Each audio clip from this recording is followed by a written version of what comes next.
ఆరాధనలో వాటిని నిలబెట్టుకుని చక్కని స్వరాలు ఇచ్చి దేవుని మహిళపరచడానికి ఇచ్చిన సమయాన్ని బట్టి కూడా దేవుని స్తుతులు చెల్లిస్తున్నాం. సమయంలో వాక్య సందేశంలోనికి వెళ్దాం.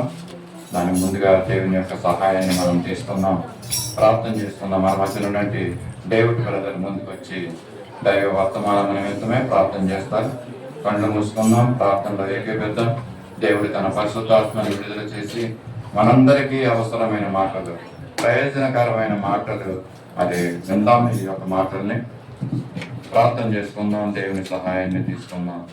దేవుడు తన పరిశుద్ధాత్మని విడుదల చేసేలాగా మనం ప్రార్థన చేసుకుందాం.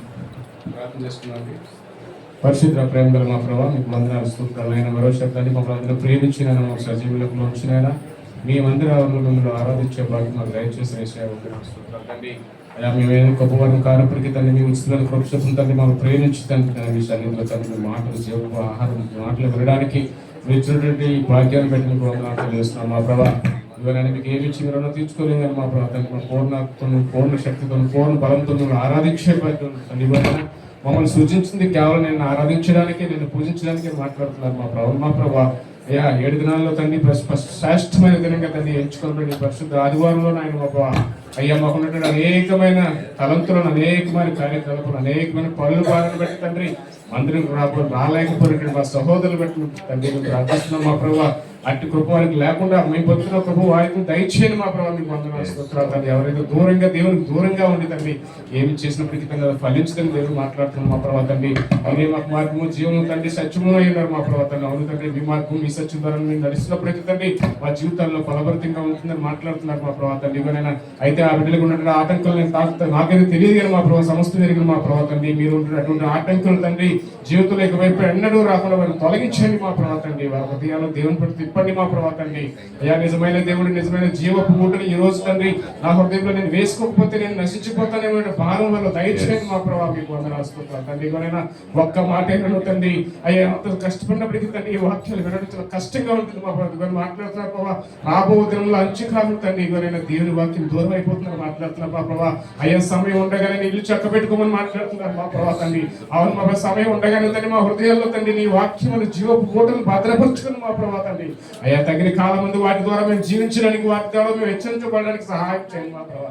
ఇవన్నీ ఎందుకు పరిగణన మా జీవితాలు తండ్రి అయ్యా రక్షణ భాగ్యం మాకు దయచేసి తండ్రి మీ బిడ్డలుగా అయ్యా ఈ రూపించుకున్నారు, ఎన్నుకున్నారు మా ప్రభావ తండ్రి. అవును మా ప్రభావ తల్లి గర్భంలో నేను రూపింపక మునిపే నేను మీరు నన్ను ముద్రించి ఉన్నారు మా ప్రభావ. అవును మా ప్రభావ అత్యంత గొప్ప ప్రణాళిక కలిగిన నా దేవుడు నేను దూరంగా ఉండిపోవడం తండ్రి ఎట్టి పర్సెంట్ ఇష్టం లేదు మా ప్రభావ తండ్రి. వారికి ఆటంకులు తొలగించండి మా ప్రభావ. వారికి సమస్త యాతన నుంచి వారు వినిపించండి మా ప్రభావ తండ్రి. గోనైనా ఎవరికి బోరవలే తండ్రి తని అయ్యా తన రంగులముకునే ఆమె తండ్రి భారం కలిగి మందిరంలో మాటలు మంచి మాటలు విని వార్త చేసి తన ఇంటి వారిని మార్చుకున్నారు మాట్లాడుతున్నారు మా ప్రభావ.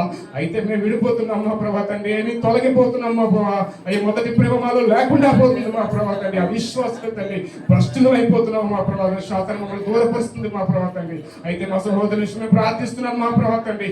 ఎవరెవరైతే మందికి దూరంగా ఉండిపోయారు మా ప్రభావ వారికి ఆటంకాలు మీరు తొలగించండి మా ప్రభావ తండ్రి. యెహోవా మందిరం తండ్రి శ్రేష్టమైనది మా ప్రభావ. ఒక దినం మందిరంలో గడిపిన 1000 దినం కంటే శ్రేష్టమని మీరు మాట్లాడుతున్నారు మా ప్రభావ. అయ్యా మీకు వందనాలు స్తోత్రాలు మా ప్రభావ తండ్రి. మమ్మల్ని ప్రేమించండి, మా సంఘాన్ని ప్రేమించండి మా ప్రభావ. వయవరస్తులు మీరు సేవించండి మా ప్రభావ, సేవించండి మా ప్రభావ తండ్రి. వారికి దేవుని పట్ల ఆసక్తి కలిగించండి కదా అయ్యా. మీరు ఆకర్షితులుగా మార్చండి వారిని మా ప్రభావ. మీకు వందనాలు స్తోత్రాలు తండ్రి. వారికి దేవుని పట్ల యుక్తి కలిగితే, ఇష్టం కలిగితే దేవుని ఆరాధించి భాగ్యం వారిని దయచేయండి మా ప్రభావ తండ్రి. చంటి బిడ్డలు జ్ఞాపకం చేసుకుని తండ్రి, చంటి బిడ్డలు ఎదుగుతున్నప్పుడు తండ్రి వారి బాల్యం అందనే మంచి విషయాలు వారు తన హృదయంలో భద్రపరుచుకుని వారి జీవితాలు కట్టుకోవడానికి, వారి పెద్దవారు అయినప్పుడు వారు తొలగిపోకుండా ఉండడానికి సహాయం చేయండి మా ప్రభా. అయ్యా పెద్దలతో 10 గంటల దేవుని మాటతో వారిపై పెరిగినట్లయితే మా ప్రభా వారికి మంచి జీవం దయచేయండి మా ప్రభా. వారికి మంచి జ్ఞానం దయచేయబోతున్నాం. మీకు వందనాలు స్తోత్రాలు. అనేక మంది అనారోగ్యంగా ఉన్నట్టు మాకు తెలుస్తుంది మా ప్రభా తండ్రి. వారి ముట్టండి, స్వస్థపరచండి మా ప్రభా తండ్రి. అన్యాచారంలో పడిపోకుండా తండ్రి అయా తండ్రి అనేక విషయాల్లో తండ్రి మేము తలమునకలై తండ్రి మేము దూరంగా అయిపోకుండా తండ్రి మమ్మల్ని రక్షించండి మా ప్రభా. మమ్మల్ని కాపాడండి మా ప్రభా. అయ్యా మేము ఎటుకు చెడిపోకుండా మీరు కృప దయచేయండి మా ప్రభా తండ్రి. మీకు వందనాలు స్తోత్రాలు. లోకాచారాలు పడిపోతూ తండ్రి ఇదిగోనైనా మాకు ప్రత్యేకమైనటువంటి బిరుదును, ప్రత్యేకమైనటువంటి రక్షణ రక్షణ అనుభవం కోల్పోకుండా సహాయం చేయండి మా ప్రభావ. మీకు వందనాలు తండ్రి. ఈ సంఘ పరిచయాలు మీరు జ్ఞాపకం చేసుకుని మా ప్రభావ మిగిలిన అన్నిటి కార్యక్రమాలకు ముందు సహాయం చేయండి తల్లి. కూడొచ్చిన ప్రతి బిడ్డకు తన వారికి కావాల్సిన ఆహారం మీరు దయచేయండి మా ప్రభావ. ఏ హృదయం ఎటువంటి పరిస్థితులు ఉందో నాకు తెలియదు మా ప్రభావ. వారికి కావాల్సిన ఆత్మీయ ఆహారం మీరు లోతేరు మర్మాలతో వారికి తెలియజేయండి మా ప్రభావ తండ్రి. వాక్యం వెళ్ళని చోట వెలుగు కలుగుతుందని చెప్తున్నారు మా ప్రభావ. అటువంటి వెలుగు కలుగుతుండగా శాతానికి నిద్రని మత్తులు ఆవహించకుండా తండ్రి అయ్యా చిట్టి పిట్టి కబుర్లు మాట్లాడుకోకుండా తండ్రి మమ్మల్ని గద్దించండి మా ప్రభావ. మీ సంఘంలో మీ ప్రవర్తన అంతా అందరూ జాగ్రత్త కలిగి ఉండి మనం మాట్లాడుతున్నారు మా ప్రభావ. అయ్యా మీ మందిరంలో మేము అడుగు పెడుతుండగా తండ్రి మమ్మల్ని మీరు సరౌండ్ చేయండి మా ప్రభావ. మమ్మల్ని అరెస్ట్ చేయండి మా ప్రభావ తండ్రి. మీ పరిశుద్ధాత్మ మమ్మల్ని నింపండి మా ప్రభావ. మీకు వందనాలు స్తోత్రాలు. వాక్యం అనే మాట వింటుండగా మా ప్రభావ మాలో తండ్రి దురాత్మ అంధకర్షకులు మమ్మల్ని విడిచిపోను గాక మా ప్రభావ. మీకు వందనాలు స్తోత్రాలు. అయ్యా తండ్రి మీ వాక్యం వింటుండగా తండ్రి మమ్మల్ని నిద్ర ఆవహించకుండా తండ్రి మా చెవులు మందం కాకుండా తండ్రి శాతానికి ఎన్నో ప్రయత్నాలు చేస్తున్నప్పటికీ అయ్యా శాతానికి ప్రీతులు చేసినప్పుడు గద్దిస్తున్నాను మా ప్రభావ తండ్రి. మీ వాక్యం వింటుండగా మా హృదయం తీర్థం చేయండి మా ప్రభావ తండ్రి. మీ వాక్యం ద్వారా మా జీవితాలు కట్టుకోవడం సహాయం చేయండి మా ప్రభావ. అయ్యా చట్టి బిడ్డ మొదలుకొని వృద్ధాప్యంలో ప్రతి ఒక్కరు తండ్రి మీ వాక్యానుసారంగా తండ్రి జీవపు ఆహారము తండ్రి రొట్టెనంటే వాక్యాన్ని మేము భుజించండి. అటు రీతిగా మా జీవాన్ని మా ప్రాణాన్ని కాపాడడం సహాయం చేయండి మా ప్రభావ. కూడొచ్చిన ప్రతి బిడ్డను ఆశీర్వదించండి మా ప్రభావ. దూర ప్రాంతంలో సుజీసులు జ్ఞాపకం చేస్తున్నారు. పిచ్చిన పిల్లలను జ్ఞాపకం చేస్తున్నారు మా ప్రభావ. వారికి ఉన్న ఆసక్తిని మీరు బలపరిచి సహాయం చేసి వారికి మంచి జ్ఞానం నడిపించండి మా ప్రభావ. ఇదిగో నైనా సంఘం మా ప్రభావ ఐక్యత కలిగి ఉండడం సహాయం చేయండి మా ప్రభావ. అనేక సాతాను మా మంచి దృష్టించండి మమ్మల్ని విడగొట్టిన ప్రయత్నం చేస్తున్నాడు మా ప్రభావ తండ్రి. అయ్యా మీరు ఆ బిడ్డతో మాట్లాడండి మా ప్రభావ. ఎవరైతే అనైక్యతతో ఉన్నారో మా ప్రభావతో మీరు మాట్లాడండి ప్రభావ. నిజమైన దేవుడు తండ్రి దేవుని తట్టు మాత్రమే తిరిగి దేవుని వెంబడించే వారిగా మీ ద్వారానే మాత్రమే మాకు మంచి జీవం దొరుకుతుంది బాబు. మీ ద్వారానే మాత్రమే మాకు తండ్రి పరలోకం దొరుకుతుంది మా ప్రభావ తండ్రి. అయ్యా మీ రాజ్యంలో మనల్ని జ్ఞాపకం చేసుకోండి మా ప్రభావ తండ్రి. ఎవరైనా తప్పుపోతున్నారు వారిని జ్ఞాపకం చేసుకుంటండి. వారి సకాలంలో అందరిని తీసుకుంటండి మా ప్రభావ తండ్రి. మీ దాసుని జ్ఞాపకం చేసుకుని మా ప్రభావ. మీ దాసుని మాట్లాడుతుండీ ఆ నోటికి పూర్వ వల్ల మీరు ఉండి లోతైన మర్మాలు మాకు తెలియజేయండి మా ప్రభావ తండ్రి. బిడ్డ కాలం తండ్రి మాతో విలువైన శ్రేష్టమైన మాటలు మాట్లాడుతుండే తండ్రి మేము వారిని గ్రహించి మా హృదయంలో భద్రపరుచుకుని అటు రీతిగా మేము బతకడానికి సహాయం చేయమని నాకు నేర్పిస్తున్నాము అడిగి పెట్టుకున్నాం తండ్రి.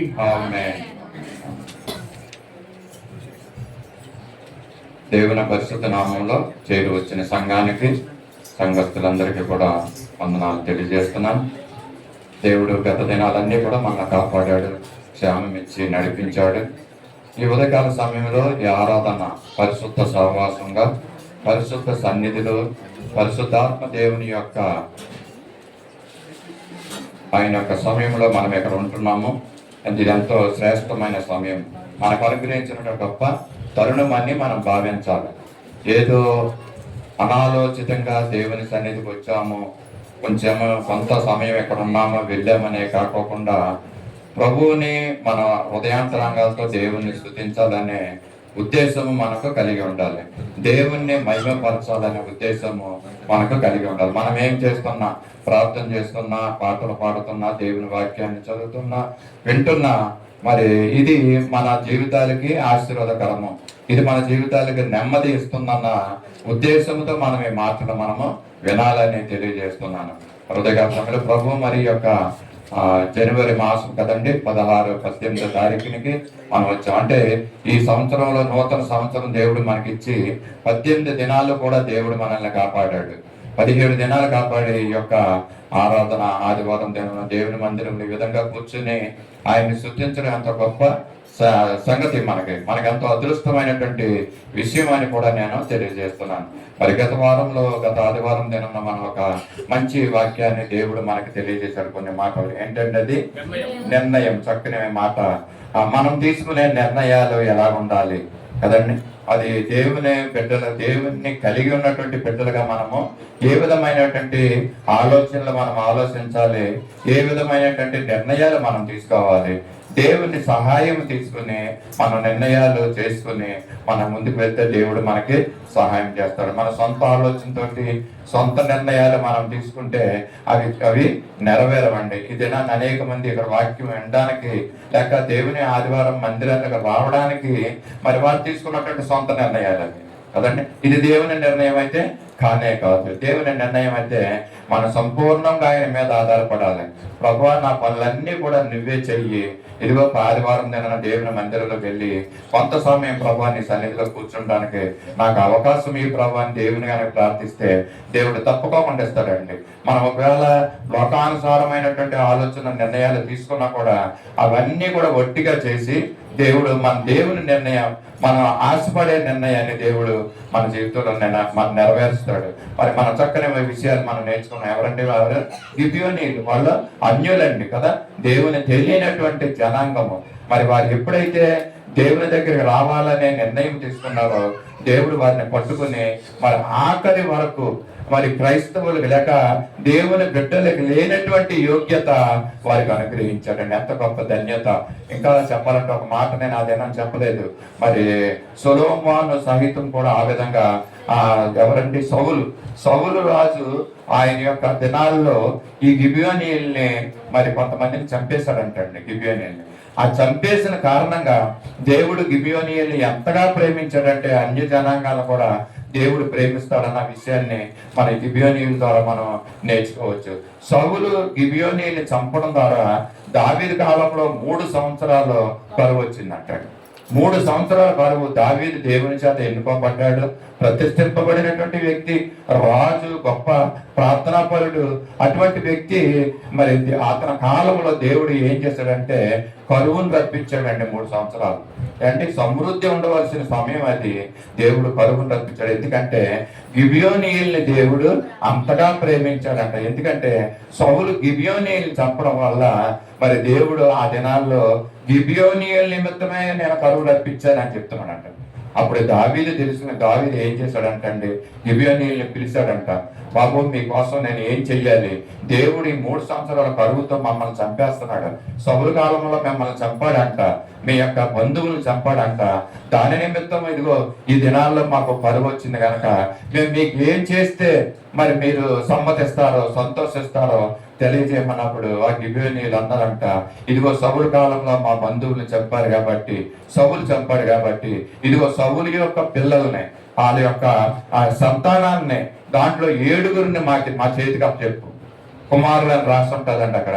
7గురిని మా చేతికి అప్పిస్తే తప్పు చెప్పు అంటే దావీదు మరి తప్పగా, ఎందుకంటే కరువుతోటి దేశం అంతా కూడా అల్లలాడిపోతుందండి. అలాంటి సమయంలో దావీదు ఆ 7గురిని ఈ గిబియోనీయులకు అప్పచెప్పారంటాడు. గిబియోనీయుల పెద్దలకి ఈ గిబియోనీయులు ఏం చేస్తారంటే 7గురిని తీసుకెళ్లి ఒకే దినాన 7గురిని కూడా చంపినట్లుగా మనము పరిశుద్ధ గ్రంథంలో మనం చూస్తాం. తర్వాత దేవుని యొక్క కోపం చల్లారి దావీదుకి మళ్ళీ యథాస్థితిని తీసుకొచ్చాడండి.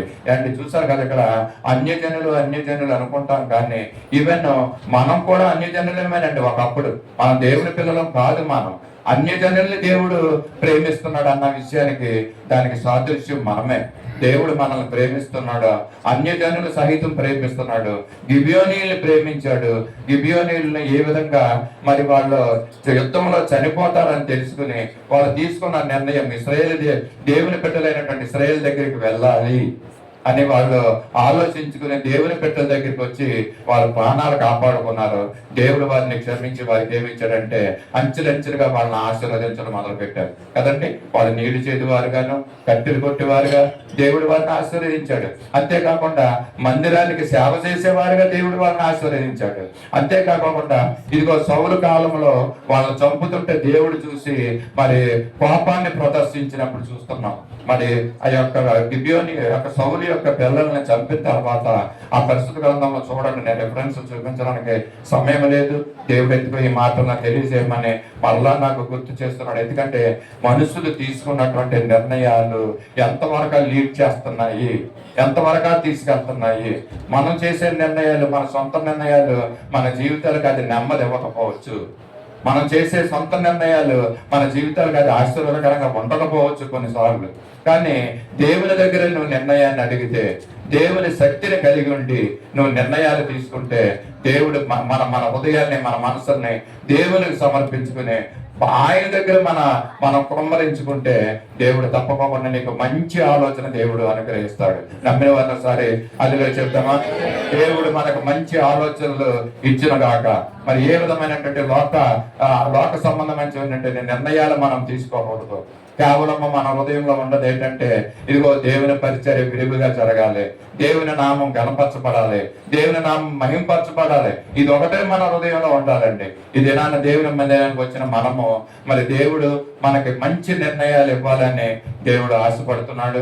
దేవుని మన హృదయంలో ఆయన ఆహ్వానించుకుందాం, ఆయన ప్రతిష్ఠించుకుందాం, ఆయన మన హృదయంలో ఉంచుకొని మన జీవితాన్ని నడిపించుకుందాం. ఇదిగో నడిపించు నానావ అనే పాటని ఏ విధంగా పాడుకుంటామో మన జీవితం అనే నావని మనం నడిపించాలంటే మన వల్ల కాదండి అది అండి. కొన్నిసార్లు మనము కొలాప్స్ అయిపోతా ఉంటాం, కొన్నిసార్లు వ్యాధుల బాధలతో ఎంతో సతమతమైపోతా ఉంటాం. కానీ నీ నావన దేవుని చేతిలో పెడితే ఇదిగో ఆ చొక్కాన్ని పెట్టి దేవుడు నడిపిస్తాడు. నీకు మంచి నిర్ణయాలు దేవుడు నీకు ఇస్తాడు. ఆ నిర్ణయాల ద్వారా నీవు నీ కుటుంబము ఆశీర్వదింపబడుతుందని దేవుని సన్నిధిలో నిలబడి దేవుని యొక్క సేవకుడిగా ఈ మాటలు నేను తెలియజేస్తున్నాను అండి. దేవుడు మనకు మంచి నిర్ణయాలు ఇస్తున్నాడు అండి, మంచి నిర్ణయాలతో నడిపిస్తున్నాడు. మరి ఎటువంటి దేవుడు అండి ఈ దేవుడు? ఎంత గొప్ప దేవుడు ఈ దేవుడు! ఈ ఉదయకాల సమయంలో మీకు తెలుసుకోవాలని ఉందా? మరి విందాం, ముందుకు వెళ్దాం. దేవుడు ఎలాంటి వాడు, ఎంత గొప్ప దేవుడు, అసలు ఎలా ఉంటాడు దేవుడు? మనం ప్రార్థన చేస్తున్నాం, తెలియని దేవుడికి ప్రార్థనలు చేస్తూ ఉంటారు. కానీ మనమైతే తెలిసిన దేవునికి మనం ప్రార్థన చేస్తున్నాం. ఆయన సజీవం గల దేవుడు, జీవము గల దేవుడు. మనం ప్రార్థిస్తే ప్రార్థనలు ఆలకించే దేవుడు. ఆయనకు చెవులు ఉన్నాయి, ఆయనకు కళ్ళు ఉన్నాయి, మరి చూసే దేవుడు ఆయన, వినే దేవుడు ఆయన. కనుక అటువంటి దేవుని యొక్క ఉనికి, ద ఎగ్జిస్టెన్స్ ఆఫ్ గాడ్, ఆయన యొక్క ఉనికిని మనము తెలుసుకోవాలండి. ఉదయకాల సమయంలో మన అంశం కూడా అదే. దేవుని గురించి కొంత మనము నేర్చుకున్నాం. పరిశుద్ధాత్మ దేవుడు తన మాటలు మనకి తెలియజేసేలాగా మనం అందరం కూడా ప్రార్థనా పూర్వకంగా దీంట్లోకి మనం వెళ్దాం. తెలుసుకునే అంశం ఏంటంటే ఎంత మంచి నిర్ణయాలు మనకి ఇచ్చే ఈ దేవుడు, ఆయన యొక్క ఉనికి అసలు ఎలా ఉంది, ఎక్కడ ఉంటాడు ఈ దేవుడు, ఎలా ఉంటాడు ఈ దేవుడు అని మీకు ఆశపడితే మనం చూద్దాం. మనం ఆరాధిస్తున్న దేవుడు ఎలాంటి దేవుడు అండి, ఆయనకి ఎలాంటి లక్షణాలు ఉంటే ఆయన దేవుడు అని పిలుస్తాం మనం అండి. దేవుడికి ఉండవలసిన లక్షణాలు ఉండాలండి.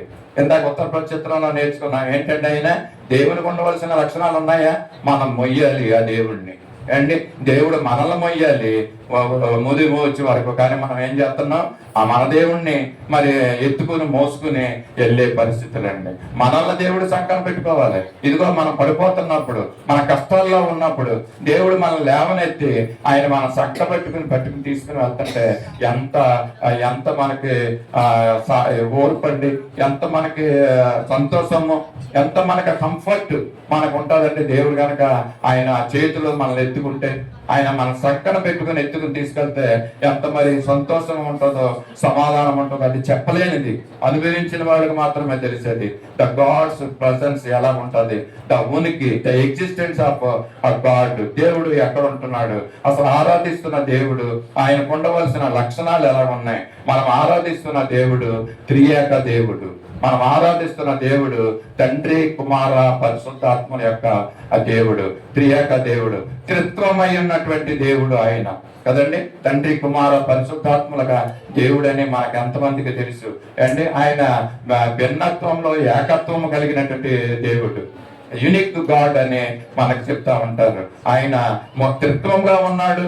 ఆయన ఒకే దేవుడుగా ఆయన నివసిస్తూ ఉంటున్నాడు. ఆయన ఎలా ఉంటున్నాడు అంటే, ఆయన ఎక్కడ ఉంటున్నాడు, ఎలా ఉంటున్నాడో బైబిల్లో నుంచి ఒక మాట మనం తీసి మనం చూద్దాం. తిమోతి పత్రిక, అపోస్తలుడైన పౌలు తిమోతికి రాసిన పత్రిక, మొదటి పత్రిక 6వ అధ్యాయం 16వ వచనంలో ఆయన దేవుడు ఎలాగుంటున్నాడు, ఎలాగ ఆయన ఎగ్జిస్ట్ అవుతున్నాడు, ఎలాగుంటున్నాడు అన్న విషయాన్ని మనము చూద్దాం. తిమోతి మొదటి పత్రిక 6వ అధ్యాయము 16వ వచనం. సమీపింపరాని తేజస్సులో ఆయన మాత్రమే వసించుచు అమరత్వము గలవాడే ఉన్నాడు. ఇంకా చదవండి. మనుషులలో ఎవడును ఆయన చూడలేదు, ఎవడును చూడనేరడు. చాలు. ఆయనకు చదవపల్ల ఘనతయు శాశ్వతమైన ప్రభావమును కలిగి ఉండును గాక. అపోస్తలుడైన పౌలు తిమోతికి రాస్తూ చక్కని మాటలు వింటున్నాయి. చాలా మందికి మరి ఇక్కడ కూర్చున్న వాళ్ళు సగం మందికి అసలు దేవుడు అంటే ఎవరో అవగాహన లేకోకుండా ఉంటాం. అంటే నిజంగానే దేవుడు ఎవరు? ఏదో తల్లిదండ్రులు చెప్తాడు జీసస్ మా దేవుడు, జీసస్ అని ప్రార్థన చెయ్యాలి ఇంతవరకు అండి. కొన్నిసార్లు మధ్య మధ్యలో ఏమొస్తా ఉంటాయండి, యెహోవా, యెహోవా దేవుడు, తండ్రి అయిన దేవుడు, ఇలాంటి మాటలు మనం వింటాం. దైవజనులు వాక్యాలు చెప్తూ ఉన్నప్పుడు మరి ఇలాంటి మాటలు వింటూ ఉంటాం. కానీ మనకి సరైనటువంటి అవగాహన, సరైనటువంటి యాక్చువల్గా దేవుడు అన్నవాళ్ళు ఎవరు? అసలు యేసు ప్రభువా లేకపోతే యెహోవా దేవుడా అండి? కొంతమంది యెహోవా దేవుడిని ఆరాధిస్తారు, కొంతమంది యేసు ప్రభుని ఆరాధిస్తారు, కొంతమందిని బైబిల్ వేసిన వాళ్ళు లేక ఒక బైబిల్ని ఆరాధించే వాళ్ళు కొంతమంది ఉన్నారు కదండి.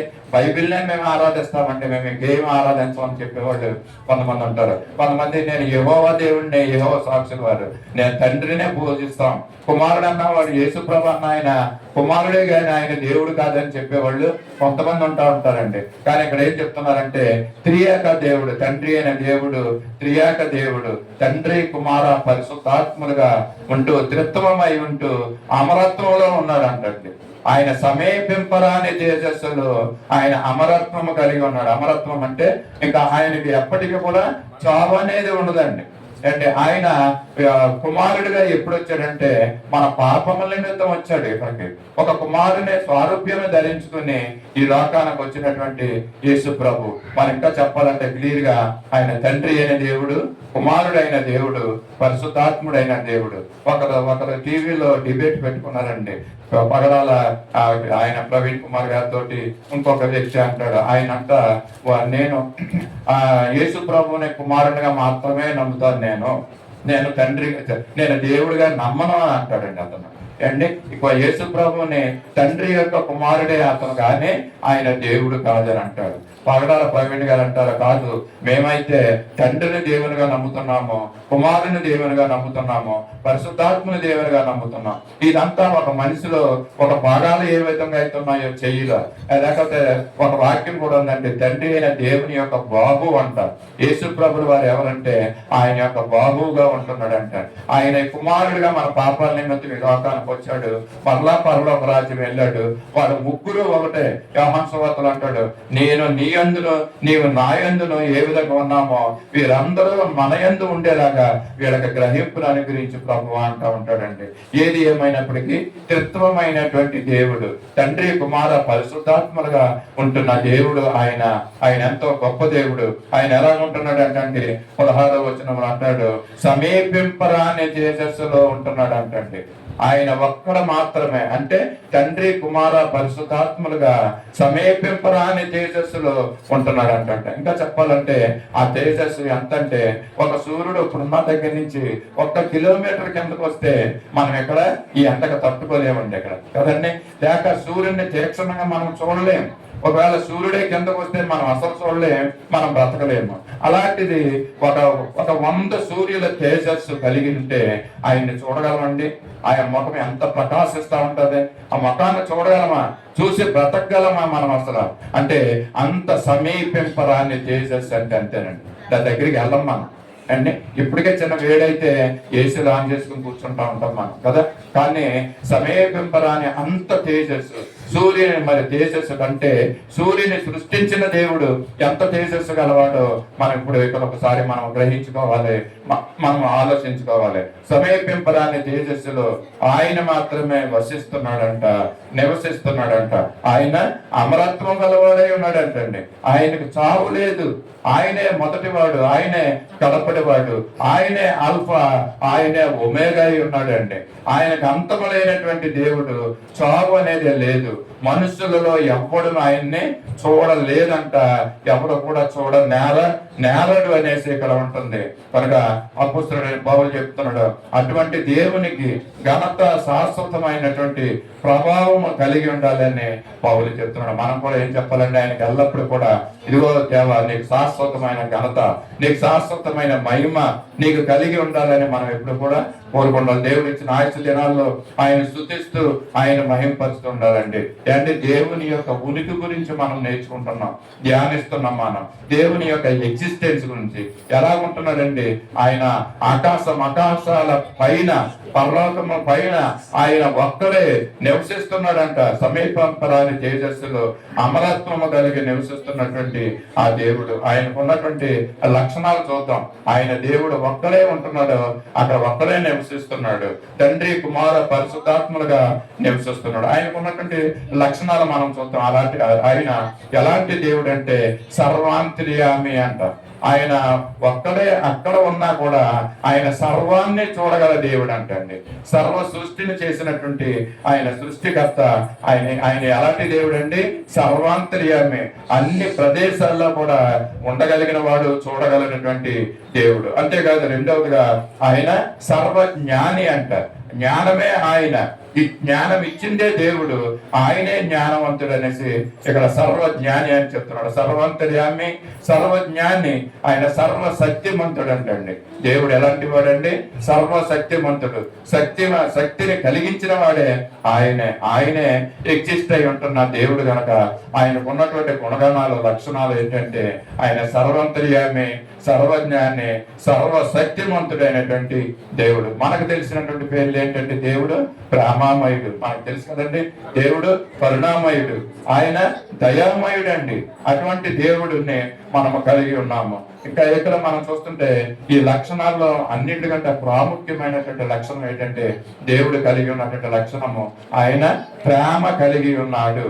పరిశుద్ధ గ్రంథంలో అంతా కూడా ఇదే చెప్తా ఉంటది.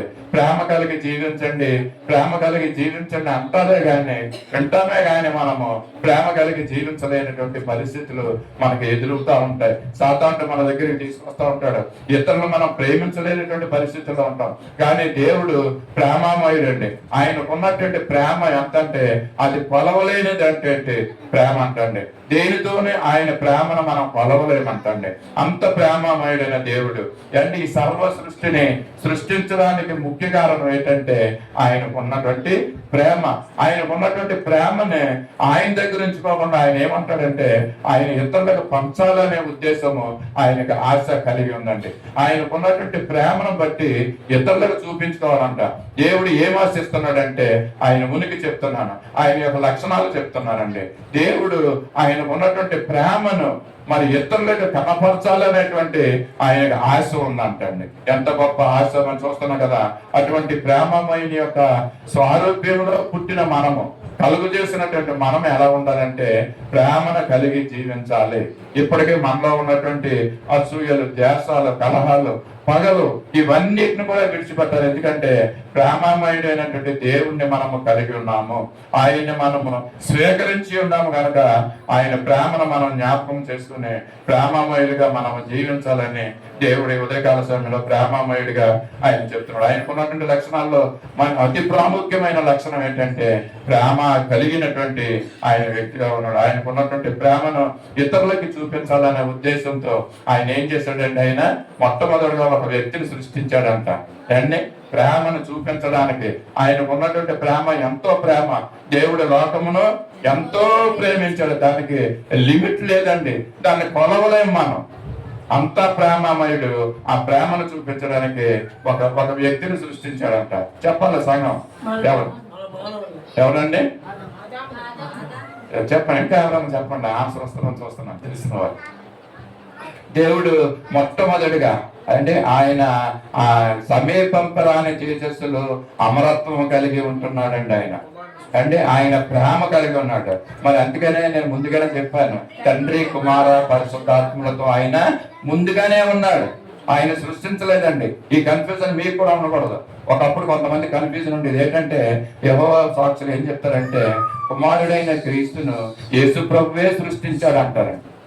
ఇది కాదు.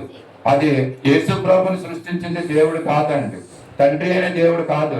ఆయన తండ్రి, కుమార, పరిశుద్ధాత్మగా ఆయన ముందుగానే ఉంటున్నారు. ఆయన ఏకత్వం కలిగి ఉంటున్నారు ఆయన. మరి అటువంటి దేవుడు మొట్టమొదటిగా ఒక సృష్టిని సృష్టించాలనే ఆలోచన వచ్చిందండి ఆయనకి. ఆయన సృష్టించిన వ్యక్తి, మొదటి వ్యక్తి. ఇంకా సమయం ఇస్తున్నాను మీకు. చెప్తారండి ఎవరన్నా? మళ్ళీ అదే డైలమాలో ఉండొద్దు. ఇది యేసు ప్రభుని దేవుడు సృష్టించలేదు, యేసు ప్రభు దేవుని యొక్క కుమారుడు అని చెప్తాము. దేవునిలో మిళితమైనటువంటి వ్యక్తి యేసు ప్రభు. ఆయన తండ్రి కుమార పరిశుద్ధాత్మలుగా ఉంటున్నాడు. ఒకే దేవుడు, త్రిత్వమైన దేవుడు, ఆయన త్రియేక దేవుడు అని జ్ఞాపకం ఉంచుకోండి. యేసు ప్రభుల వారు తండ్రి సృష్టించిన వాడు కాదు. యేసు ప్రభుల వారు తండ్రి నియమించి లోకానికి పంపించినటువంటి యేసు ప్రభు. ఆయన కుమారుడు దేవదూతలు వస్తున్నారు. చెప్పండి ఇంకా దేవదూతల కంటే ముందున్నారు. ఇంకా లూసిఫర్. ఈ మాట మీరు చెప్తారని ఎంతవరకు నేను వెయిట్ చేస్తున్నానండి. అండి ఆయన సృష్టించిన మొదట సృష్టి ఎవరంటే, ఎందుకు సృష్టించాడండి లూసిఫర్ని? ఎందుకు సృష్టించాడు? ఆయన యొక్క ప్రేమ, ఆయన ఆరాధించడం కోసం అంటండి. అండి ఆయన యొక్క ప్రేమని వెల్లడిపరచడానికి దేవుడు ఎంత ప్రేమమయుడు ఉన్నాడో ఆ ప్రేమను ఆయన దగ్గర ఉంచుకోకుండా ఇతరుల్ని ప్రేమించాలనే ఆశతో ఆయన మొట్టమొదటిగా సృష్టించింది ఎవరినంటే ఒక దేవదూతను సృష్టించాడు, గొప్ప ఏంజెల్ని. అదే లూసిఫర్. దేవుడు మరి లూసిఫర్ అనుకుంది ఆ దేవత ద్వారా ఆయన ఆరాధించబడాలని ఆశపడ్డాడండి. ఆ యొక్క దేవదూత ద్వారా ఆయన ప్రేమించబడాలని ఆశించాడు. ఆ దేవదూతను ఆయన ప్రేమించాలని ఆయన ఆశపడ్డాడండి. కానీ ఏమైందో పరిస్థితి మీకు తెలుసు కదా. లూసిఫర్ దేవతను సృష్టించాడు. మరి తర్వాత ఏం చేశారు? తర్వాత ఎవరండి? ఇప్పుడు స్టెప్ నెక్స్ట్. ఇప్పుడు ఎవరండి?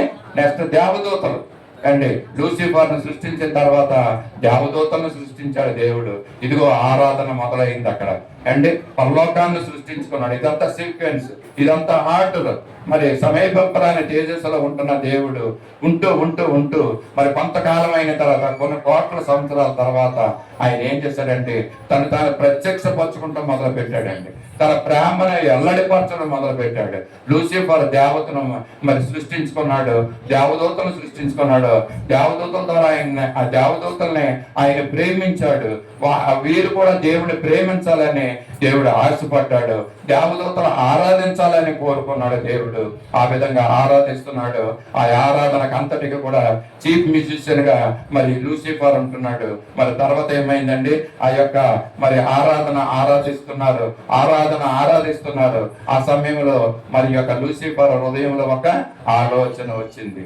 ఏంటంటే ఇంత ఆరాధన ఈయనే మరి పొందడం ఏంటి? ఇతనే మరి దేవుడు సింహాసనం మీద ఉండి మరి ఈయన పొందడం ఏంటి? ఇది నేను ఎంత ఈ ఆరాధన టీంని అంతా కూడా నేను కండక్ట్ చేస్తున్నాను ఇక్కడ అండి. నేను పొందాలి కదా ఈ యొక్క ఘనత. దేవుడు పొందడం ఏంటి? ఇతనికి ఎందుకు చెందాలనే ఒక ఆలోచన మనసులో వచ్చిందండి. ఇదే ఆలోచన ఈ రోజుల్లో సాతానుడు మనుషుల్లో కూడా పెడుతున్నాడండి. ఎందుకు అతను పాడాలి, ఎందుకు ఆమె పాడాలి, ఎందుకు అతను వాయించాలి, ఎందుకు ఇతను వాయించాలి, నేనే ఎందుకు వాయించకూడదు, నేనే ఎందుకు పాడకూడదు, నేనే టీం లీడర్. ఇదండి సాతానుడు పెట్టి ఆలోచన నేటి సంఘాల్లో పెడుతున్నటువంటి శిక్ష ఇదే. అందుకనే ఆరాధన సరిగ్గా జరగనివ్వకుండా సాతానుడు అనేక విధాలుగా ప్రయత్నాలు చేస్తున్నాడు. మీరు వెళ్ళి సంఘాల్లో చూడండి, కొన్ని సంఘాల్లో చాలా చక్కనైనటువంటి ఆరాధన జరుగుతూ ఉంటుంది అండి. చక్కనైనటువంటి వాక్య సందేశాలు దేవుని సేవకులు ఇస్తూ ఉంటే మరి ఆరాధన అయిన తర్వాత గొడవలు మొదలు పెడతా ఉంటారు. సాతానుడు జరగనివ్వదండి, ఆటంకపరుస్తూ ఉంటుంది, ముందుకు వెళ్ళనివ్వదు, విశ్వాసంలో బలపడినివ్వదు. ఈ సాతాను చేసే పని అంటే దేవుడు ఎంత నొచ్చుకున్నాడండి. లూసిఫర్ మరి ఆ యొక్క పరలోక రాజ్యంలో ఉండి మరి ఆ దేవుణ్ణి ఆరాధించవలసింది పోయి అతని యొక్క హృదయంలో ఏమొచ్చిందండి? మరి ఒక గర్వం వచ్చిందంటండి. మరి ఇక్కడ చూస్తున్నాడు. తర్వాత ఏమవుతుందండి? సాతానులో లోపాలు, దేవదూతలలో లోపాలు అంటండి. వాక్యం మీకు ఎవరికైనా గుర్తుందా? మరి దేవుడు దేవదూతల్లో కూడా లోపాలను కనిపెడుతున్నాడు అంటండి. యోబు గ్రంథం మనం చూస్తాం 4వ అధ్యాయము 18వ వచనంలో మనం చూస్తూ ఉంటున్నాం. దేవదూతలు చేసే పాపాలు దేవుడు ఆశపడ్డాడు. దేవదూతల ద్వారా తన ఆరాధన పొందుకోవాలని, దేవదూతలను తనను ప్రేమించాలని, దేవుడు దేవదూతలను ప్రేమించాలని ఎంతగానో ఆశపడ్డాడు. అందుకే వీళ్ళని సృష్టించాడు. వీళ్ళని ఆరాధించమంటే వీళ్ళు ఏం చేస్తున్నారంటే యోబు గ్రంథం 4వ అధ్యాయము 18 ఆయన తన సేవకులను నమ్ముట లేదు, తన దూతల యందు లోపములు కనుగొనుతున్నాడు అంటండి. దేవుడు చేసినటువంటి ఆ దేవదూతల్లో లోపాలు ఉంటున్నాయంటండి. చూసారు కదా, దేవుడు ఎంతగా ప్రేమను ఆశపడ్డాడు, తన ప్రేమను ఇవ్వాలని ఆశపడ్డాడు. వాళ్ళు దేవుని ప్రేమించాలని ఆశపడ్డారు కదండి. మనం కూడా అంతే కదా. మన పిల్లల్ని మరి మనం పుట్టిన తర్వాత పెరిగిన తర్వాత వాళ్ళని ఎంతగానో మనము మరి ఎంతో ఇష్టపడుతూ ఉంటాం కదా. ఆ పిల్లలు మన దగ్గరకు వచ్చి మనం ప్రేమించాలని ఆశపడుతూ ఉంటాం. ఇది తప్పు కాదు కదండి. మన పిల్లలు మనల్ని ప్రేమించాలని మనం ఆశపడ్డాం. దేవుడు కూడా ఇదే విధంగా మా దేవదూతలను చేసుకున్నాడు. దేవదూతలు ప్రేమించాలని ఆశపడ్డాడండి. దేవదూతలు ఆయన ఆరాధించాలని ఆశపడ్డాడు. కానీ జరిగింది ఏంటంటే ఇక్కడ దేవదూతల్లో ఏముంటున్నాయంట, లోపాలు ఉంటున్నాయంటండి ఇక్కడ అండి. అంతేకాదు దేవదూతలు చేస్తున్న మరొక పని చూడండి. ఆదికాండము 6వ అధ్యాయము 2వ వచనంలో మనం చూస్తున్నాం. దేవదూతలలో ఉన్నటువంటి లోపాలు ఎలాగుంటున్నాయి. దేవదూతలు చేస్తున్న దేవుని కుమారులు నరుల కుమార్తెలు చక్కని వారని చూసి వారందరిలో తనకు మనసుకు వచ్చిన స్త్రీలను వివాహము చేసుకుంటున్నారండి. దేవుడు ఎంతగా ఆశపడ్డాడండి అండి. తన ఒక్కడో సమీపింపరాని తేజస్సులో ఉంటూ అండి అంత తేజస్సు కలిగినటువంటి వ్యక్తి, అంత ప్రేమ కలిగినటువంటి వ్యక్తి ఆ ప్రేమను ఆయన దగ్గర ఉంచుకోకుండా ఇతరులకు చూపించాలని దేవదూతను సృష్టిస్తే లూసిఫర్ ఏం చేశాడు? మొట్టమొదటి దేవదూత గర్వించాడు హృదయంలో అండి. దేవదూతలు ఏం చేస్తున్నారు? ఇక్కడ లోపాలు కనపడుతున్నాయంటండి దేవదూతల్లో. ఏంటి ఆ లోపాలంటే చూస్తున్నారు. ఇదిగో దేవుని కుమారులు వస్తుంటే దేవుని కుమార్తె మనుషులు నరుని యొక్క కుమార్తెలు చక్కని వారిని వివాహం చేసుకున్నారంటండి. ఆదికాండం 6వ అధ్యాయము చూస్తూ ఉంటున్నాం మనం. దేవదూతలు వచ్చి వివాహం చేసుకుంటాం అంటే దేవుడు ఆశించినది అక్కడ జరగడం లేదు. దేవుడు అనుకుంటున్నాడు, దేవుని చేత వాళ్ళు ప్రేమించబడాలని అనుకుంటున్నారండి. కానీ అక్కడ ఆ విధంగా జరగడం లేదు. కనుక దేవుడు ఏం చేశాడంటే దేవదూతల్ని మరి శిక్ష వేయడానికి మరో దాన్ని సృష్టించాడు. ఇందాక మనం ఏమనుకున్నాం? సమీపింపరాని తేజస్సులో దేవుడు ఉంటున్నాడు. తర్వాత ఏం చేశాడండి? లూసిఫర్ను సృష్టించాడు. తర్వాత దేవదూతలు సృష్టించాడు. తర్వాత పరలోకాన్ని సృష్టించాడు. ఇప్పుడు దేవదూతలు తప్పు చేస్తుంటే ఏం చేస్తాడండి? దేవుడు తీసుకెళ్లి ఇదిగో బంధిస్తాడనమాట. ఆ బంధించడానికి ఏం చేయాలి? ఇప్పుడు దేవుడు పాతాళాన్ని లేక నరకాన్ని అక్కడ సృష్టిస్తా ఉంటాడు. ఈ రోజు ఉదయకాల సమయంలో మనం దేవుని యొక్క ఎగ్జిస్టెన్స్, దేవుని యొక్క ఉనికిని మనం తెలుసుకుంటాం. ఎంత గొప్ప దేవుడు, ఎంత ప్రేమమయుడు, ఎంత అమరత్వం కలిగినటువంటి ఈ దేవుణ్ణి మనం జ్ఞాపకం చేసుకుంటున్నాం అంటే మనం మరలా చెప్తున్నాం. ఇంతకుముందు మనం తెలుసుకుంటున్నట్టుగా దేవుడంటే సరైన అవగాహన లేకోకుండా, యెహోవా దేవుడంటే సరైన అవగాహన లేకోకుండా ఉంటున్నాం. కుమారుడైనటువంటి దేవుడైనటువంటి ఆ యేసుని గురించి సరైన అవగాహన లేక ఉంటున్నాము. పరలోకం అంటే అవగాహన లేకోకుండా ఉంటున్నాము. అండ్ ఇంకో మాట కూడా ఉంటది అక్కడ, పరదైస్ అంటే అవగాహన లేకోకుండా జీవిస్తూ ఉంటాం. పాతాళం అంటే అవగాహన లేకుండా ఉంటున్నామండి. అండి నరకం అంటే అవగాహన లేకోకుండా ఉంటున్న పరిస్థితుల్లో దేవుడి యొక్క మధ్యాహ్న కాల సమయంలో బహుగూప్తంగా ఈ విషయాల గురించి మనం తెలుసుకున్నాం. దేవుని యొక్క ఉనికిని మనం తెలుసుకుంటున్నాం. దేవుని యొక్క లక్షణాలను మనం తెలుసుకుంటున్నాం. దేవుని యొక్క ఔన్నత్యాన్ని మనం తెలుసుకుంటున్నాం. అంతేకాకుండా దేవుడు సృష్టించినటువంటి ఈ విషయాన్ని మనం తెలుసుకుంటున్నాం. అంటే పరలోకాన్ని దేవుడు సృష్టించాడు. అంటే ఈ యొక్క దేవదూతలు పాపము చేస్తే వాళ్ళని బంధించడానికి పాతాళాన్ని ఉంచాడండి. అండి చాలా పరిశుద్ధ గ్రంథంలో ఎలాగుంటాయంటే కొన్ని సార్లు నరకం అంటాడు, కొన్ని సార్లు పాతాళం అంటాడండి. మళ్ళీ కొన్ని సార్లు పరలోకం అంటాడు, కొన్ని సార్లు పరదేశ్ అంటా ఉంటాడు. సో వీటిలో మనం ఏంటంటే క్లారిటీగా మనం తెలుసుకుందాం. దేవుణ్ణి నమ్మి ఆయన యందు భయభక్తులు గల జీవితం జీవించి విశ్వాసులుగా జీవిస్తే, బాప్తిసం తీసుకొని మరి ఉంటే ఆ వ్యక్తి చనిపోతే ఎక్కడికి వెళ్తాడు అండి? గట్టిగా చెప్పాలి. పరలోకమే, తిన్నంగా పరలోకం వెళ్ళిపోతాడు కదండి. ఒక వ్యక్తి చనిపోతే, ఇప్పుడు అయ్యగారు చనిపోయారు కదా మనకి, ఇప్పుడు ఎక్కడున్నారంటారా అండి? పరలోకంలోకి వెళ్ళిపోయారు అంటారు. ఇది మరి పరదేశ అన్నది ఉంటుంది కదండి అండి. దేవుడు వాక్యంలో చెప్తాడు, యేసుప్రభులు వారు చనిపోయిన తర్వాత మనకు మాదిరి ఉంచాడు. అందుకనే మరి యేసుప్రభు తన జీవితాన్ని అంతను కూడా మాదిరిగా ఉంచాడు. మనం సరిగ్గా చదవం, గ్రహించుకోము.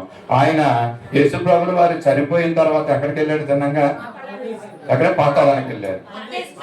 పరదేశ్ అంటారు కొంతమంది అండి. సో ఇది మన కన్ఫ్యూజన్ అండి. ఒక వ్యక్తి భక్తి గల వ్యక్తి చనిపోతే తిన్నంగా ఎక్కడికి వెళ్తాడు? అన్నీ పరదేశికి వెళ్తాడు. ఆయన తిన్నంగా పరలోకానికి వెళ్ళిపోవడం. మరి పరలోకానికి వెళ్ళిపోతే మరి 1000 ఏళ్ల పరిపాలన ఎప్పుడండి?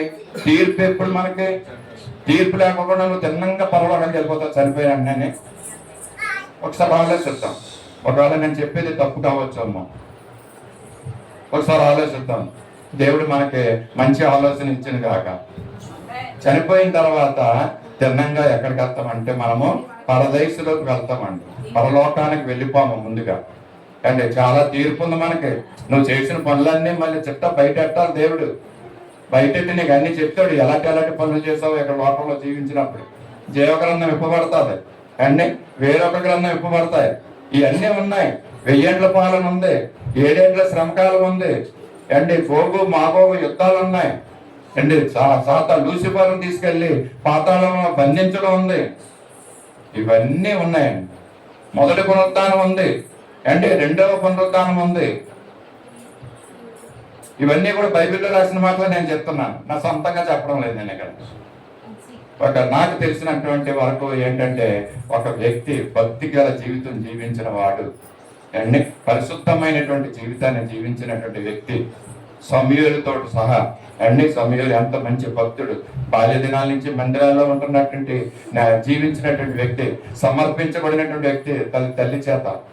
అటువంటి వ్యక్తి చనిపోయి పాతాళంలోకి వెళ్తే అండి, చనిపోయి ఆ పరదేశంలోకి వెళితే మరి ఆమె సౌలు వచ్చి అడిగినప్పుడు ఎక్కడి నుంచి వస్తాడండి సమూయేలు? రెండు పరలోకం నుంచి రాడు, పైనుంచి కింద నుంచి వస్తాడు అనమాట. ఈ పరదేశం అనేది ఎక్కడ ఉందంటే అది కింద ఉంది. ఈ పరదేశం గురించి ఇంతకుముందు కూడా ఒక మాట చెప్పాను, మీకు ఎంతమంది గుర్తుందో లేదో తెలియదు. అండి ఈ పరదేశం అన్నది ఎక్కడ ఉందంటే కిందనే ఉంది. యేసుప్రభు గురించి జ్ఞాపకం చేయనా? ఆయన చనిపోయి అండి ఎక్కడికి వెళ్ళాడు ఆయన? యేసుప్రభుల వారు పరలోకానికి వెళ్ళిపోవాలి కదా. చనిపోయి భూమి దిగంతాలకు వెళ్ళాడని ఉంటుందండి అండి, పరదేశంలోకి వెళ్తున్నారండి. యేసుప్రభు చనిపోయి భూమి క్రింది భాగాలలోకి ఆయన దిగాడనేసి ఒక వచనం చూద్దామా? ఎఫెసీ గ్రంథము, అపోస్తలుడైన పౌలు ఎఫెసీ రాసిన పత్రిక, ఎఫెసీ మొదట రాసిన పత్రిక, తెస్సలోనికీయులకు రాసిన మొదటి ఎఫెసీ అనండి, ఎఫెసీ రాసిన పత్రిక 4వ అధ్యాయము 8, 9 వచనాల్లో చూస్తాం. 4వ అధ్యాయము, అందుచేత ఆయన ఆరోహణ అయినప్పుడు చెరను చెరగా పట్టుకుని పోయి మనుషులకు ఈవులను అనుగ్రహించనని చెప్పబడిన. చదవండి. ఆయన భూమి యొక్క క్రింది భాగములకు దిగిననియు అర్థం ఇచ్చుచున్నది అండి. యేసుప్రభుల వారు చనిపోయిన తర్వాత ఆయన ఎక్కడికి దిగాడండి? ఆయన భూమి క్రింది భాగాలలోకి దిగాడు. భూమి క్రింద భాగాల్లోకి ఎందుకు దిగాడు ఆయన? అక్కడ అండి అక్కడ ఆత్మలు ఉన్నాయి అక్కడ అండి. భక్తికాల జీవితం జీవించిన వాళ్ళు ఆత్మలు ఒక దిక్కున ఉంటాయంట అండి. మరి భక్తి లేకుండా భక్తిహీనులుగా జీవించిన వాళ్ళు కూడా భూమి క్రింద భాగాల్లోనే ఉంటారంట. పాతాళం అనవచ్చు అండి. వాళ్ళు అక్కడ ఉంటారండి. వాళ్ళు 2 భాగాలుగా చేయబడ్డదంట అండి. యొక్క దేవుని యొక్క భక్తులు తెలియజేస్తా ఉంటున్నారు. భూమి కింద 2 భాగాల కింద చేశారంట దేవుడు. ఒకటి పాతాళము, రెండోది పారదైసు అండ్ మన భక్తులు భక్తి జీవితం జీవించిన వాళ్ళు, పరిశుద్ధంగా జీవించిన వాళ్ళు చనిపోయిన వెంటనే వాళ్ళు ఎక్కడికి వెళ్తారండి? పరదేశంలోకి వెళ్తారు. ఇంకా చెప్పాలంటే అది రెండోది నెమ్మది గల స్థలం అంటండి. పరదేశాన్ని అది ఎలాంటిదండి? అది నెమ్మది గల స్థలము. పాతాళం అంటే భక్తిగా జీవితం జీవించిన వాళ్ళు, పాపములో జీవించిన వాళ్ళు ఎక్కడికి వెళ్తారంటే పాతాళంలోకి వెళ్తారు. అది నెమ్మది లేని స్థలం అని చెప్పొచ్చు అండి. ఈ విధంగా పరదేశం అన్నది మరి భూమి క్రిందన దేవుడు ముందుగా ఉంచాడు.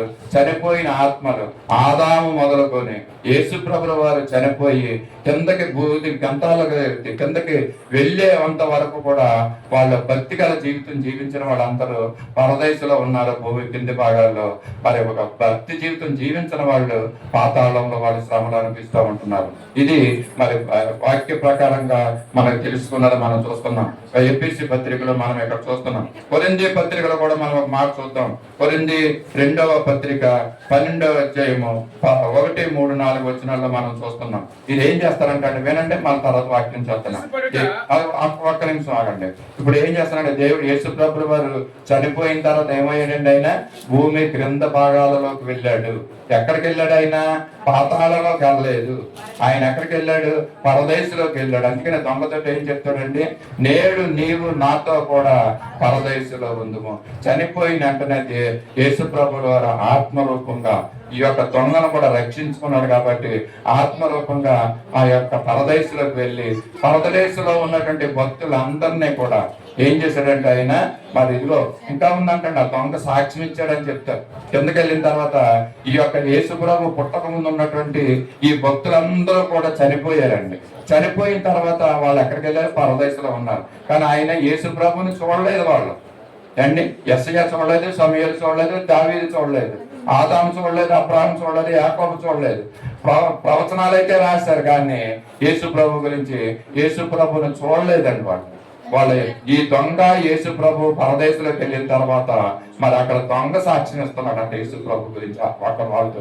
ఇదిగో నువ్వు యెషయా నువ్వు నీ గ్రంథంలో రాసినటువంటి వ్యక్తి, ఇదిగో కన్య గర్భమాన్ని ధరించి ఇదిగో శిశువును కంటాడన్నా, ఇదిగో ఈయనే యేసు ప్రభు.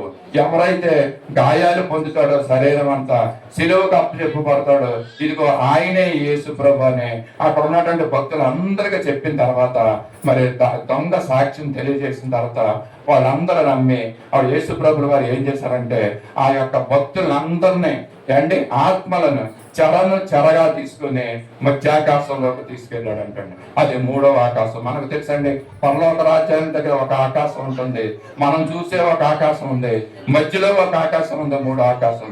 యేసు ప్రభువు వారి వీళ్ళందరినీ చెరగా తీసుకుని మధ్యాకాశంలో పెట్టాడు. ఇప్పుడు చదవండి కొరింథీ 2వ పత్రిక అపోస్తలుడైన పౌలు కొరింథీ సంఘానికి తెలియజేస్తున్న మాటలు 12వ అధ్యాయము 1, 3, 4 వచనాలు. పడవలసి వచ్చినది ప్రభు దర్శనములను గూర్చి ప్రత్యక్షతలను గూర్చి చెప్పుదును. క్రీస్తునందు ఒక మనుషుడు నేను ఎరుగను. అతడు 14 సంవత్సరముల క్రిందట 3వ ఆకాశమునకు కొనుక్కోబడెను. అతడు శరీరంతో కొనుక్కోబడినో నేను ఎరుగను. శరీరం లేక కొనుక్కోబడినో నేను ఎరుగను. అది దేవునికే తెలియను. అట్టి మనుషుని నేను ఎరుగదను. అతడు పరదేశంలోనికి కొనుక్కోబడి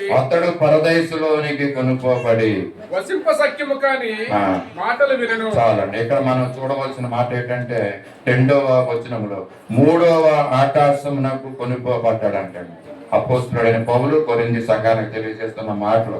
ఒకటోమో 3వ ఆకాశానికి కొనుక్కోబడ్డాడని రాశాడు, రెండోది పరదేశంలోనికి కొనుక్కోబడిన 4వ వచనంలో ఈ మాట మనం చూస్తూ ఉంటున్నామండి.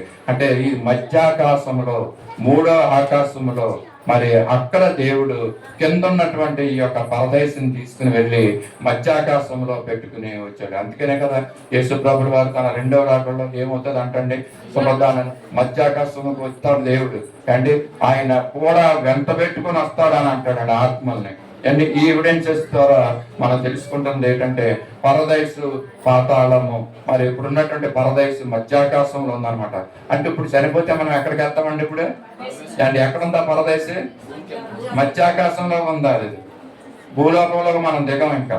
ఎందుకంటే యేసు ప్రభువు మరి చెరగా పట్టుకెళ్ళిపోయాడు. ఇంకా అక్కడ చెర లేదు అక్కడ, అంటే పరదేశు అక్కడ లేదు. పరదేశం మధ్యాకాశంలో. మనం చనిపోయిన వెంటనే మన ఆత్మ ఎక్కడికి వెళ్తుందంటే మధ్యాకాశంలో ఉన్నటువంటి ఆ యొక్క పరదేశంలోకి వెళ్తాది, పరలోకంలోకి వెళ్తుంది అని మనము చెప్పకూడదు. అది ఎప్పుడు పరలోకం అంటే దేవుడు రావాలి, వృద్ధుల పునరుద్ధానం జరగాలి అండి, మరి ఆ ఆత్మ తీర్పులు జరగాలి, మరి తర్వాత దేవుడు మనల్ని అందరినీ కూడా వెంట పెట్టుకుని పరలోక రాజ్యంకి వెళ్తాడు. అది నిత్య రాజ్యము, నిత్యము ఉండేది, నిత్య జీవం. అది మరి నిత్యము జీవించేటట్టు ఆ ప్రదేశంలోకి మనం వెళ్తాం. అంటే మనము ఈ విధమైనటువంటి నమ్మకము కలిగి ఉండాలి. మరి నెమ్మది గల జీవితం, మరి ఈ యొక్క జీవిస్తున్న జీవితము మనం భక్తికరంగా మనం జీవించగలిగితే, పరిశుద్ధంగా జీవిస్తే మిగతా జీవితం అంతా కూడా ఎలా ఉంటదంటే యేసు ప్రభు రాకడ వరకు మన జీవితము నెమ్మదిగా ఉంటదంట. అండ్ ఎంతమంది చనిపోయిన తర్వాత నా నెమ్మది కావాలి ప్రభు అని కోరుకుంటున్నారు? అండి ఇప్పుడే కావాలని అంటూ ఉంటారు చాలా మంది. ఎందుకంటే మన జీవితాల్లో నెమ్మది లేదు. ఇదిగో మండన ఒక రకంగా 2 చేతులు ఎత్తుతుంది, ఎందుకంటే ఆవిడ జీవితంలో నెమ్మది లేదండి.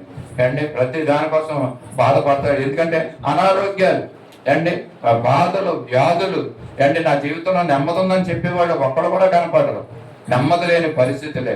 మనం అనుకుంటాం మన పైకి ఇలాగే ఉంటాం, కానీ అంతరంగంలో మన ఆలోచనలు ఎలాగుంటాయి అంటే మన ఇది అయిన తర్వాత మనం ఏం చెయ్యాలి, ఎంతో చింత అండి. దేవుని మందిరానికి రాలేనటువంటి పరిస్థితుల్లో ఉంటున్నటువంటి ఆ నెమ్మది లేనటువంటి జీవితం చెప్పాలంటే ఇంకా కదా. మనం ఇంకా అదృష్టవంతులు, దేవుని దగ్గర మనం ఇంకా ఎంతో శ్రేష్ఠులు అని చెప్పొచ్చు. మనం యోగ్యకరమైన జీవితాలు దేవుని సన్నిధికి వచ్చి కొన్ని మాటలు వినడానికి దేవుడు మనకి సమయాన్ని ఇస్తున్నాడు అండి. ఇటువంటి గొప్ప దేవుడు ఆయన. ఎలాంటి దేవుడు అంటే ఆయన అమరత్వంలో ఉంటున్నాడు, సమీపంపరాని తేజస్సులో ఉంటున్న ఆ దేవుడు. అంతేకాకుండా ఆయన లూసిఫర్ను సృష్టించాడు, దేవదూతలను సృష్టించాడు, పరలోక రాజ్యాన్ని సృష్టించాడు, పాతాళాన్ని సృష్టించాడు, పరదేశుని సృష్టించాడు, మరి ఈ నరకాన్ని సృష్టించాడు అండి. ఇప్పుడు ఈ మాట కొత్త మాట వచ్చింది. ఇప్పుడు ఏంటంటే అది నరకము. ఇందాక నేను ఏం చెప్పాను, పరదైసు. చనిపోయినట్టు ఎక్కడికి వెళ్తాం మనము? పరదైసులోకి వెళ్తాం, మధ్యాకాశంలోకి. ఈ నరకం అన్నది ఎప్పుడండి? ఇది పరదైసు నరకం ఒకటి కాదు అండి. దేవుడు వచ్చిన తర్వాత, తీర్పు తీర్చిన తర్వాత అండి, ఎవరైతే పాపములుగా ఉంటున్నారో వాళ్ళని నిత్య నరకాగ్నికి వేస్తాడు. ఎవరైతే మరి పరిశుద్ధమైన జీవితాన్ని జీవించాడో దేవుడు మరి పరలోకానికి తీసుకెళ్తాడు. ఒక గొప్ప దేవుడు. ఎన్ని మరి దేవుని యొక్క ఉనికి, దేవుని యొక్క సృష్టి, దేవుని యొక్క ఈ యొక్క ఉద్దేశ ప్రేమ ఏ విధంగా ఉందో మనం తెలుసుకున్నాం. క్లుప్తంగా మరొక 2-3 లక్షణాలు మరి విని ఈ యొక్క సందేశాన్ని మనం ముగించుకుందాం. ఆయనకున్న లక్షణాల్లో మరి ఇంకో మంచి లక్షణాలు, సర్వాంతర్యామి అండి. ఆయన ఒకే సమయంలో అన్ని చోట్ల ఉండగలిగినటువంటి దేవుడు అండి. ఆయన సర్వాంతర్యామి, ఒకే చోట. మనం ఇక్కడ ప్రార్థన చేస్తున్నాం, ఇక్కడ దేవుడిని ఆరాధిస్తున్నాం, దేవుడు ఇక్కడ ఉన్నాడు. మరి మిగతా స్థలాల్లో కూడా, మిగతా ఆరాధనలో కూడా దేవుడు ఉండగలే దేవుడు. అటువంటి సర్వాంతర్యమైనటువంటి ఆ దేవుడు అండి. అండ్ మనమైతే ఒకేసారి ఒకే దాన్ని మనం నిర్వర్తించగలం, కానీ దేవుడైతే ఒకే సమయంలో ఎన్ని పనులైనా చేయగలడు, ఎంతమందినైనా చూడగలడు కదండి. మనం ఉద్యోగస్తులుగా ఉన్నామనుకోండి, ఉద్యోగం చేస్తున్నప్పుడు ఆ ఉద్యోగాన్ని ఒకటే చేయగలం అండి. గృహంలో ఏం జరుగుతుంది, గృహంలో ఏంటి అవసరం అన్నది మనం చేయలేము. మళ్ళా ఇంటికి వస్తే ఇంట్లో ఏం చేయగలం అన్నది మనం చేయగలం, కానీ డ్యూటీలో ఏం చేయగలం అన్నది చేయలేము. ఒకవేళ డేవిడ్ గారి లాగా ఫోన్లో చేసేసుకోవచ్చు కదండి, కానీ ఆ 2 స్థలాల్లో ఉండలేము ఒకే చోట మనం కదండి కదా. నిజమే కదా. ఆయన ఇక్కడ వచ్చినా కూడా ఏం చేస్తారంటే ఫోన్లో నడిపించుకుంటాడు పని. సెలవు పెట్టుకున్నా కూడా పాపం ఫోన్లో చేసేస్తా ఉంటారు వర్క్. నేను చూస్తూ ఉంటాను. మంచిది, మంచి టాలెంట్ దేవుడు ఆయనకి ఇచ్చాడు. అంటే మనమైతే గృహంలో ఉంటే గృహం పనులు చేయగలం, మరి ఆ మందిరంలో ఉంటే మందిరంలో పనులు చేయగలం, కానీ గృహంలో ఉండి మందిరం పనులు చేయలేము, మందిరంలో ఉంటే గృహం పనులు చేయలేము. దేవుడైతే ఒకే దేవుడు. ఆయన అన్ని చోట్ల ఒకే సమయంలో ఉండగల దేవుడు. అందరి ప్రార్థనలో ఒకే సమయంలో వినగలగలంటే దేవుడు సర్వాంతర్యామి. అంతేకాదు ఆయన సర్వజ్ఞాని అండి. ఆయన సర్వాన్ని ఎరిగినటువంటి దేవుడు. ఆయనకు మరుగైనది ఏదైనా ఉందా అని అడుగుతూ ఉంటాడు కదండి. క్రీస్తు సంపూర్ణ జ్ఞానం గలవాడు. ఆయన భవిష్యత్తు జ్ఞాని. ఆయన ఇప్పుడు రాబోయేది ఏం జరుగుతుందో ఆయన చెప్పగలనటువంటి దేవుడు. సొలొమోనుకి జ్ఞానం ఇచ్చినటువంటి దేవుడు. ఆ జ్ఞానమే ఇచ్చిన దేవుడు ఎంత జ్ఞానవంతుడు అండి. సొలొమోను జ్ఞానాన్ని చూసి ఆశ్చర్యపోయారంట చాలా మంది. అటువంటి సొలొమోనుకి జ్ఞానం ఇచ్చిన దేవునికి ఎంత జ్ఞానం ఉంటుందండి. ఆయన సర్వజ్ఞాని, సర్వంతర్యామి, సర్వజ్ఞాని ఆయన. అంటే ఆయన ఇంకా చెప్పాలంటే ఆయన అందరి అంతరంగాలు కూడా తెలుస్తా అంటండి. ఎవరు ఏం ఆలోచిస్తున్నారో, ఎవరు ఏమనుకుంటున్నారో కూడా తెలుసుకుంటాడంట దేవుడు. ఎందుకంటే ఆయన నిన్ను నన్ను సృజించిన దేవుడు. యోహాను సువార్త 2:24 ఉంటాడు, ఆయన అందరినీ ఎరిగిన వాడు, ఆయన అందరి అంతరంగాల్ని మరి ఎరిగిన వాడు అన్నట్టుగా ఇక్కడ చూస్తున్నారు. ఒక ఎగ్జాంపుల్ మీకు చెప్తాను, ఎలాగా ఆయన అంతరంగాలు తెలుసు. ఎందుకంటే ఆయన నిర్మించిన వాడు కనుక. అంటే నువ్వు 100 ఏళ్ల వయసులో, మరి సుమారు రమారమే 100 సంవత్సరాల వయసులో సారమ్మకి ఏమొచ్చిందండి? గర్భము వచ్చిందండి. సారం నీకు నువ్వు కుమారుని కంటావంటే సారమ్మ ఏం చేసిందంటే పక్కకెళ్ళి నవ్వుకుంది అంటారండి. ఆ నవ్వు ఎవరికీ కనపడకూడదు అనేసి. అంటే నాకు కుమారుడు పుడతాడా, 100 సంవత్సరాలు అయిపోయింది, నా గర్భము ఉడిగిపోయింది, ఇప్పుడు ఏంటనేసి ఆమె ఎంతగానో నవ్వుకుందంట పక్కకెళ్ళి. కానీ ఈ యొక్క నవ్వుని అబ్రాహాము చూడలేదండి. అంటే ఈ నవ్వుని అబ్రాహం చూడలేదు, కానీ ఎవరు చూశారు? దేవుడు చూశాడు ఆమె నవ్వుని. అందుకని అంటారు యొక్క దైవ సేవకులు దైవజనులు ఏమంటారంటే, ఆమె నవ్వింది కనుక ఒక కుమారునే ఇచ్చాడు దేవుడు అండి. ఆమె నవ్వింది కనుక సారామ ఒక కుమారునే కన్నారు అండి. నమ్మితే ఎక్కువ మంది కుమారుని ఇచ్చినాము దేవుడు అండి. ఆ వయసులో కూడా దేవుడు ఆమెకు కుమారుని ఇచ్చాడు దేవుడు అండి. ఇప్పుడు అబ్రాహం ఏం చేశాడు? నమ్మలేదు. అబ్రాహం ఏం చేశాడండి? దేవుని మాటనే నమ్మాడు. ఎంతమంది కుమారులు ఇచ్చాడు తెలుసు అబ్రాహాంకి అండి? ఒరిజినల్ గా చెప్పండి. కుమారులు 4 కుమారులు ఇచ్చాడు దేవుడు అబ్రాహాంకి. ఎవరండి? ఆమె భార్య కెతూరా. సారమ్మ చనిపోయింది ఒక కుమారుని కానీ అండి. కెతూరా అనే దేవుడు ద్వారా దేవుడు అబ్రాహాంకి 4 కుమారులు ఇచ్చాడంట అండి. నమ్మితే ఎలా ఉంటది, నమ్మకపోతే అలా ఉంటది. అంతరంగాల్ని ఎరిగినటువంటి దేవుడు, మన అంతరంగాల్ని దేవుడు చూస్తున్నాడు. నువ్వు పక్కకి తిరిగి నమ్మినా కూడా దేవుడికి తెలుస్తుంది. అది మనం ఏం ఆలోచిస్తున్నాం కూడా దేవునికి అది తెలుస్తుంది కదండి. ప్రార్థన చేసుకో, దేవుని నమ్మాలి మనము. మరి అలాగే ఇంకొక వ్యక్తి ఉన్నారండి, సణుకున్నటువంటి వ్యక్తులు అన్ని. మోసే మీద ఎవరండి సణుకున్నారు? మిరియాము, ఇంకెవరు? ఆహారోను.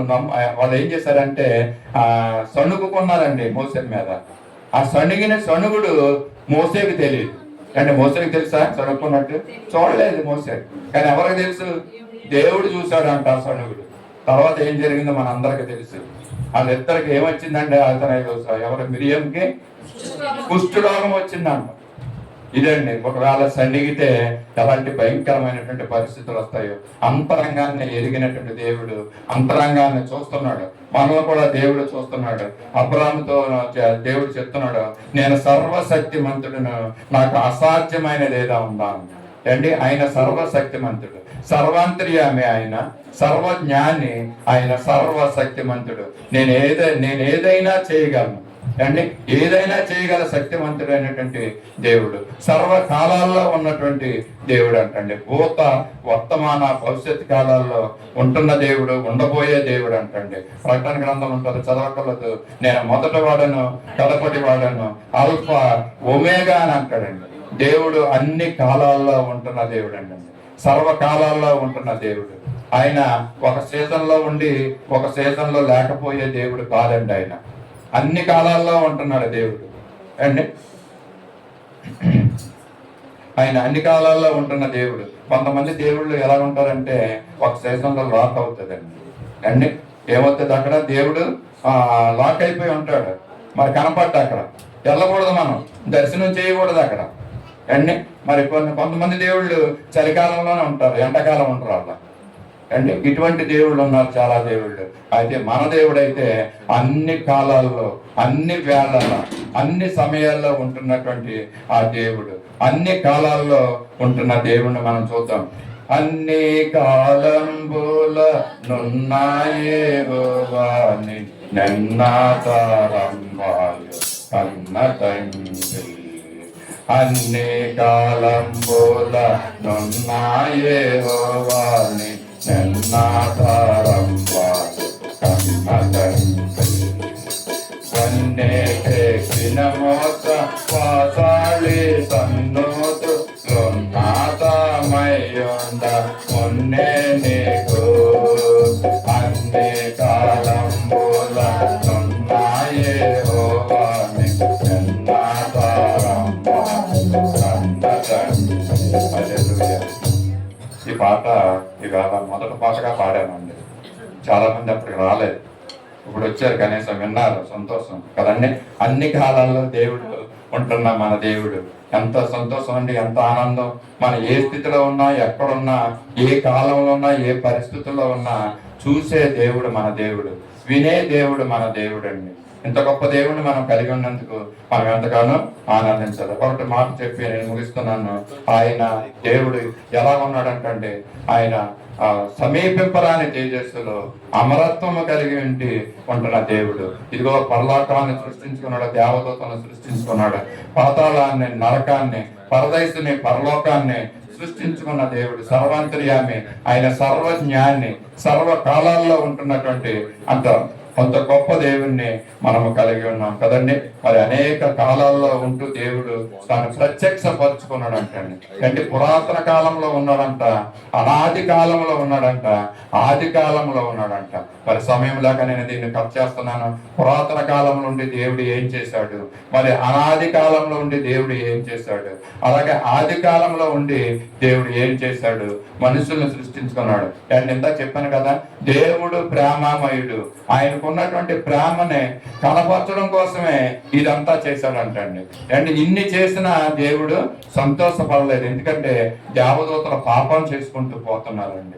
అలాంటి వారిని మరి దేవుడు ఏం చేశాడంట, ఆఖరుగా ఇదిగో ఆది యందు దేవుడు భూమి ఆకాశాలను సృష్టించినట్టుగా భూమిని ఆకాశాన్ని సృష్టించాడు, మానవుని సృష్టించాడు.